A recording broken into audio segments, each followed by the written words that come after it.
Hello everyone. मेरा नाम हसीबा है। आज हम मार्क्सवाद का भाग 2 पढ़ेंगे, क्योंकि मैंने भाग 1 तो पहले पढ़ा दिया, वीडियो बहुत लंबा हो रहा था, इसलिए उसके आगे का पढ़ेंगे। मार्क्सवाद के जो मेन जो बातें थी वो वहाँ तक ख़त्म हो गई।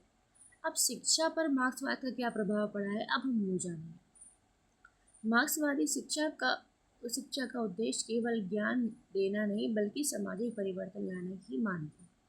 देखिए, ऐसा है, जब किसी भी कंट्री में या किसी भी जगह एजुकेशन बढ़ती है ना, तो जो पुरानी रीति रिवाज है या लोगों वो ख़त्म होती है, उनके बारे में जागरूकता आती है, लोग हर चीज़ को सवाल करते हैं। तो इंसान सबसे पहले अपने हक या अपने राइट के बारे में जानता है। तो मार्क्सवादी शिक्षा का परिचय इसी तरह है कि मार्क्सवाद के अनुसार शिक्षा समाज की आर्थिक संरचना और वर्ग संबंधों से प्रभावित होती है। जैसी किसी भी जगह जिस हिसाब की वहाँ की आर्थिक स्थिति होगी, वहाँ के बच्चों का एजुकेशन का जो लेवल होगा उस हिसाब का होगा। अगर कोई डेमोक्रेटिक कंट्री है तो वहाँ पे लोकतांत्रिक देशों में क्या होता है, सबको एक जैसी पढ़ाई दी जाती है, चाहे लड़का हो चाहे लड़की, चाहे किसी भी कास्ट का हो। बट अगर यही किसी राज्य के अंडर में काम कर रही है तो वहाँ की शिक्षा क्या है, उस राजा के पक्ष में ज़्यादा बात करेगी।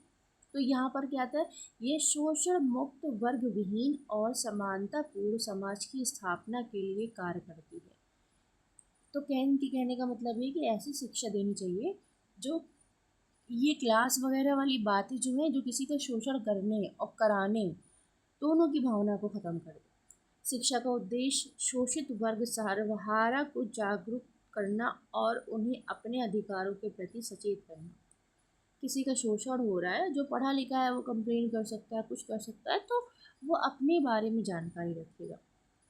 मार्क्सवादी शिक्षा की विशेषता, शिक्षा जीवन और समाज की वास्तविक समस्याओं से जुड़ी होती है, प्रैक्टिकल चीज़ों में ही होती है। बहुत आगे क्या होगा, कैसे होगा, ये सब नहीं हुआ, ये पीछे क्या हुआ इसके बारे में नहीं। फिर श्रम उत्पादन और सामाजिक जीवन से संबंधित होती है। शिक्षा का माध्यम मातृभाषा एवं जनभाषा होनी चाहिए। ये कहता है कि जो लोकल के लोग हैं, जिससे उनकी उनकी समझाना किसको है, लोकल के लोगों को, तो जो लैंग्वेज होनी चाहिए वो मातृभाषा होनी चाहिए। शिक्षा का स्वरूप जो है लोकतांत्रिक और वो सर्वसुलभ होना चाहिए, सबको मिलने वाला।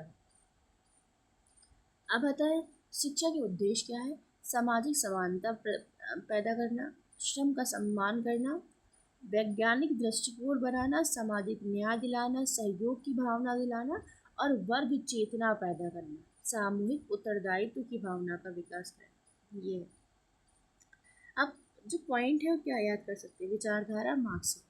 मुख्य लक्ष्य क्या है, शोषण मुक्त एवं वर्ग विहीन समाज बनाना। शिक्षा उसमें क्या वो करेगी, मदद करेगी सामाजिक परिवर्तन और मुक्ति को एक्सेप्ट करने में, ये लाने में मदद करेगी। केंद्र बिंदु क्या है, सामाजिक न्याय, समानता और सहयोग। शिक्षा का स्वरूप कैसा होना चाहिए, व्यवहारिक, वैज्ञानिक और जनमुखी होना चाहिए, जो सबके लिए हो एक जैसी। तो इनकी जैसी शिक्षा वैसे इनका पाठ्यक्रम या करिकुलम। इनका पाठ्यक्रम मार्क्सवादी पाठ्यक्रम में शिक्षा को जीवन उपयोगी, वैज्ञानिक और सामाजिक परिवर्तन का माध्यम माना जाता है। इसीलिए पाठ्यक्रम में श्रम, उत्पादन, समाज और विज्ञान से संबंधित विषयों की मुख्यता दी जाती है। सबसे पहला विज्ञान, वैज्ञानिक दृष्टिकोण और तर्कशील का विकास। सिर्फ विज्ञान नहीं पढ़ाया जाता, वहाँ पर सोच बदली जाती है। तकनीकी शिक्षा, ताकि आप स्किल सीख के अपना रोजगार कमाने में मदद कर पाएँ। तकनीकी ज्ञान और कौशल का विकास उत्पादन के लिए योगदान होता है। श्रम शिक्षा, श्रम का सम्मान और हाथ में काम करने की प्रवृत्ति का विकास। अभी इंडिया में क्या है, जैसे कॉबलर है या मोची हो गया, या फिर बाकी और जो छोटे क्या कहते हैं काम है, जैसे जो जिनकी कोई ऑफिस नहीं है, या जैसे सब्जी बेचने वाला हो गया, इनका कोई सम्मान नहीं है। बट यही अमेरिका साइड में चले जाएंगे तो आप वो सबको एक जैसा देखते हैं, चाहे प्रेसिडेंट हो या नॉर्मल इंसान हो। तो ये जो भावना होती है दूसरे के काम के प्रति, सम्मान ये पैदा करना। व्यावसायिक शिक्षा जिससे आपको रोज़गार मिल सके, रोज़गार परक कौशल एवं और व्यावसायिक दक्षता का विकास। सामाजिक विज्ञान समाज, संस्कृति और मानवीय संबंधों से संबंधित। अब नॉर्मल सी बात है, आपको समाज में रहना है तो कैसे रहना है उसका ज्ञान होना चाहिए। इतिहास, ये इतिहास का अध्ययन करके वर्ग संघर्ष और सामाजिक परिवर्तन को समझना, कैसे हमारा समाज निकल के आया पुरानी जगह से, उसको समझने के लिए इतिहास का जानकारी जरूरी है। अर्थशास्त्र, अर्थशास्त्र में क्या है, जो कितना फ़ायदा हुआ, आर्थिक संरचना, उत्पादन और वितरण की प्रतिक्रियाओं की समझ विकसित करना। नॉर्मल सी बात है, आप इकोनॉमिक्स नहीं जानते होंगे तो कैसे पता चलेगा कि कितने परसेंटेज का फ़ायदा हो रहा है या घाटा हो रहा है, कब फ़ायदा होगा कब नुकसान होगा। तो ये सब चीज़ें सामुदायिक कार्य, क्योंकि इसका बेस ही ये है कि ऐसा समाज बनना जहाँ पर कोई वो ना हो, ऊपर नीचे ना हो, सब बराबर हो। तो सहयोग तो आपको आना ही पड़ेगा, तभी तो आप सहयोग की भावना होनी चाहिए आपके अंदर। तो मार्क्सवादी पाठ्यक्रम का उद्देश्य ज्ञान, श्रम और समाज को जोड़कर एक न्यायपूर्ण समानता पर आधारित समाज का निर्माण करना है। ठीक है, अब जो इनकी शिक्षण विधियाँ होंगी वो करके सीखना। नॉर्मल सी बात है, आप प्रैक्टिकल नॉलेज या किसी भी स्किल दे रहे हैं तो बिना करके परियोजना विधि, समूह चर्चा, इनका मेन जो फोकस ही है समूह पर, तो समूह तो होना ही था। समस्या समाधान करना, कोई प्रॉब्लम है आपके पास उसको कैसे समाधान। श्रम आधारित शिक्षा, मतलब आप स्किल बेस्ड एजुकेशन दें, ऐसा नहीं कि कुछ भी दिए जा रहे, पढ़े जा रहे, मतलब नहीं पता क्यों क्यों कर रहे हैं। कार अनुभव और प्रैक्टिकल, जैसे अब हमने टीचिंग की पढ़ाई कर ली, अब हमें टीचिंग करनी भी तो आनी चाहिए, तो प्रैक्टिकल नॉलेज होना चाहिए। शिक्षक की भूमिका क्या होती है, मार्गदर्शक होता है, सामाजिक परिवर्तन का प्रेरक होता है। अगर कहीं पर नाइंसाफ़ी हो रही है, परिवर्तन लाना है तो वो सोर्स बन जाएगा, समानता का समर्थक बनेगा, वैज्ञानिक सोच विकसित करने वाला। वही टीचर ही तो है। जब अगर टीचर बात करे, बहुत पुरानी ट्रेडिशनल बातें करे, अब नॉर्मल सी बात है, मैं एक बहुत छोटा सा एग्जांपल बताऊं, तो कोई प्रोफेसर्स है, ठीक है, अब उनके पास बुक्स नहीं है, आज के वक्त की नहीं है। बच्चा कहीं से इंटरनेट से सीख के ला रहा है, पीपीटी दे रहा है, प्रेजेंटेशन बना रहा है, और वो बाय द चांस मीडियम उसका कुछ और है, वो इंग्लिश में करना चाहता है।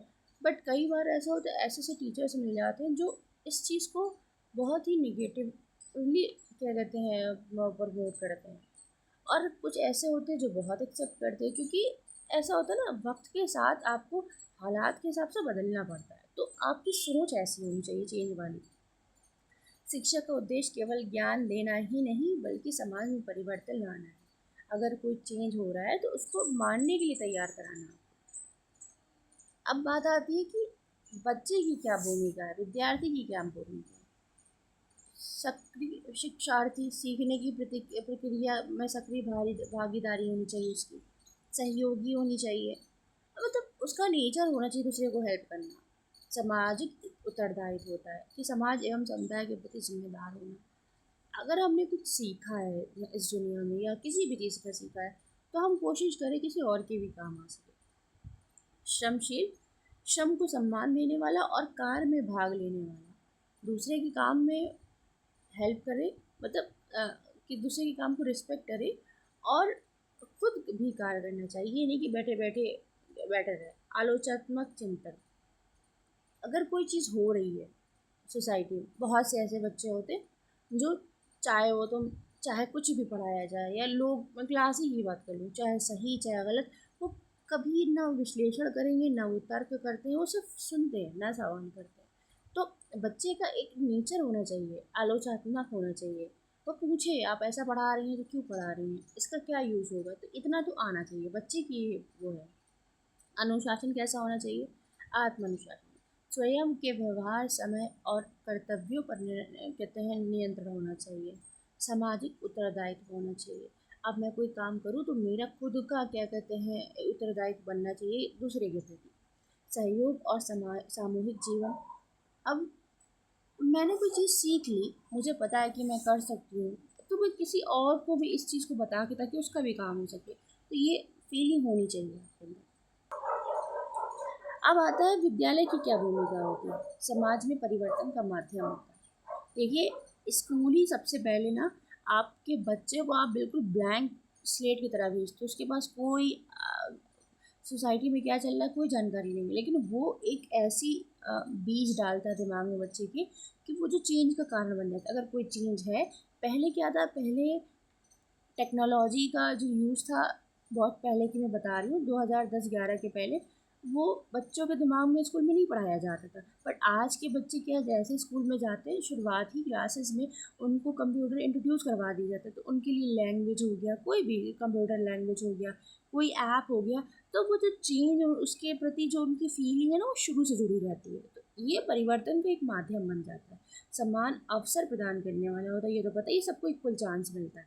श्रम एवं शिक्षा का समन्वय करने वाला स्कूल ही एक ऐसी चीज़ है कि जिसने आपको अगर कोई स्किल बढ़ाई है, जैसे बीएड ले लेते हैं, हमको टीचिंग यहाँ पढ़ाई जाती है, बट उसी का प्रैक्टिकल वर्जन हमारी टीचिंग की वो लगती है ना, क्या कहते हैं, ड्यूटी लगती है, बस खत्म काम ऐसे। तो हमारी थ्योरी और हमारे प्रैक्टिकल में ये कॉम्बिनेशन करता है। विद्यालय केवल ज्ञान देने का स्थान नहीं है, बल्कि समाज निर्माण का सशक्त साधन है। मार्क्सवाद के गुण क्या क्या हो सकते हैं, ये ये सारी चीज़ें लिखने के पर्पज से अगर कहीं लिखना है तो यूज़फुल रहेंगे। बट एग्ज़ाम में सिर्फ पॉइंट देख लीजिए, बाई द चांस किसी की क्वालिटीज़ बताई जाती है और मैच करने की बारी आती है तो आप मैच कर सकते हो। मार्क्सवाद के गुण: सामाजिक समानता पर बल, शोषण का विरोध, श्रम का सम्मान, वैज्ञानिक दृष्टिकोण, व्यावसायिक शिक्षा और लोकतांत्रिक चेतना और सामाजिक न्याय, ये इसके गुण माने जाते हैं। अब क्या है, इसकी सीमाएं क्या क्या है? व्यक्तिगत स्वतंत्रता सीमित होने की आशंका, आप अपना पर्सनल कुछ नहीं बना सकते। निजी संपत्ति का विरोध, सभी के लिए स्वीकार नहीं है। अब अगर सभी एक जैसा सैलरी पाने लगेंगे तो जो कुछ लोग काम करेंगे कुछ लोग काम नहीं करेंगे, ये दिक्कत आ जाएगी। व्यवहार में कई देशों में केंद्रीकरण और सत्ता दुरुपयोग की आलोचना होती है। कई बार ऐसा होता है जहाँ पर सेंट्रल बहुत पावर में होता है तो वो बाकी लोगों को बहुत परेशान कर देते हैं, ये प्रॉब्लम आ जाती है। व्यक्तिगत प्रतिस्पर्धा और नवाचार पर प्रभाव पड़ सकता है। आप एक सोचो ना, एक आदमी बहुत मेहनती है, दूसरा कम मेहनती है।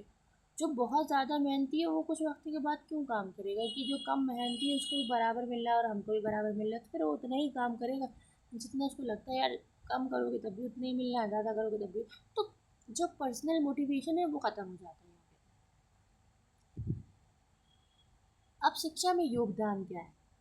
ये जो ये जो निःशुल्क शिक्षा हम लोग पढ़ते हैं ना, राइट टू एजुकेशन, ये इसके लिए, सभी के लिए समान शिक्षा। अब जो स्कूलों में क्या कहते हैं एजुकेशन है, चाहे लड़का हो चाहे लड़की, जो चाहे वो पढ़ सकता है। तकनीकी और व्यावसायिक शिक्षा का विकास जो चल रहा है आजकल वो इसी की वजह से। श्रम और शिक्षा का समन्वय, थ्योरी प्लस प्रैक्टिकल नॉलेज जो आजकल चल रही है वो उसी की वजह से। सामाजिक न्याय आधारित शिक्षा, ऐसा नहीं है, मतलब सोसाइटी में जो इनक्वालिटीज़ हैं, जैसे ये रिजर्वेशन कहाँ से आते हैं, जनरल एससी ओबीसी एसटी, तो जो लोग रिजर्वेशन जिनको इस ऐसे लोगों को दिया जाता है जो कभी रह गए थे, पीछे रह गए थे, उनको आगे लाने के लिए दिया जाता है। तो सामाजिक न्याय आधारित जो शिक्षा है उस पर जोर दिया जाता है। अब एक चीज़ होती है ना, मस्ट याद करना, मतलब ये तो भूलना ही नहीं है आपको, बहुत बेसिक है ये। ऐसे पढ़ना सब है बट ये तो इसके बिना तो काम ही नहीं चलेगा। ऐसे जनक कार्ल मार्क्स और सहयोगी उनके फ्रेडरिक एंगल्स, ठीक है। कार्ल मार्क्स के प्रमुख ग्रंथ हैं जो द कम्युनिस्ट मैनिफेस्टो और दास कैपिटल। प्रमुख सिद्धांत क्या है? वर्ग संघर्ष है। और आर्थिक सिद्धांत क्या है? अतिरिक्त मूल्य। दार्शनिक क्या है? द्वंद्वात्मक भौतिकवाद। और ऐतिहासिक आधार क्या है? ऐतिहासिक भौतिकवाद। शिक्षा का उद्देश्य क्या है? समानता, श्रम, सामाजिक न्याय। पाठ्यक्रम कैसा होना चाहिए? विज्ञान, तकनीकी और व्यावसायिक शिक्षा। प्रमुख लक्ष्य जो है वर्गहीन एवं शोषण मुक्त समाज। मार्क्सवाद का मतलब होता है वर्ग संघर्ष, अतिरिक्त मूल, द्वंद्वात्मक भौतिकवाद, ऐतिहासिक भौतिकवाद और सामाजिक समानता। ये सारी, ये मतलब क्विक रिवीजन के लिए आप कर सकते हैं। Thank you. अगर आपको मेरा वीडियो अच्छा लगा तो आप लाइक